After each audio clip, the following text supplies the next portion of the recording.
Hey everybody, it's Max from Foothills Farm. So I just thought I'd just share a little tip for those of you who have Greenery S units. This evening, as I do almost every evening, and it's about 10:30, almost 11 o'clock at night right now, I always check my farmhand dashboard before I turn in for the night just to make sure everything looks okay. I noticed the pH was very, very low, and I mean like 2.9 for the cultivation tank, and that would normally cause a panic, but I've actually had this happen before. So I had to come over and verify what I thought had happened and correct it. So let me show you. What had happened was that the GFCI for the cultivation tank recirculating pump had popped for some reason, and this has happened a few times.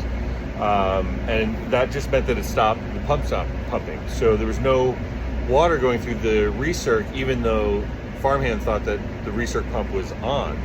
The GFCI was off, so there was no power going to that pump. So it had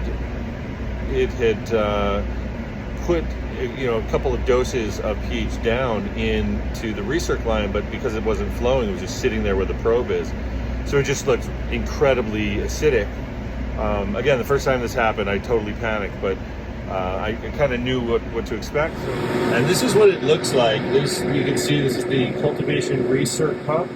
And you see this red light is on, and the reset button is popped out.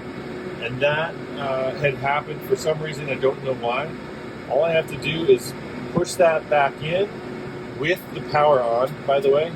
You gotta push it kind of far in, and then you'll see it click, you'll hear it click, the red light goes off, the green light is still on, there's power going to it, and the pump down here is now pumping.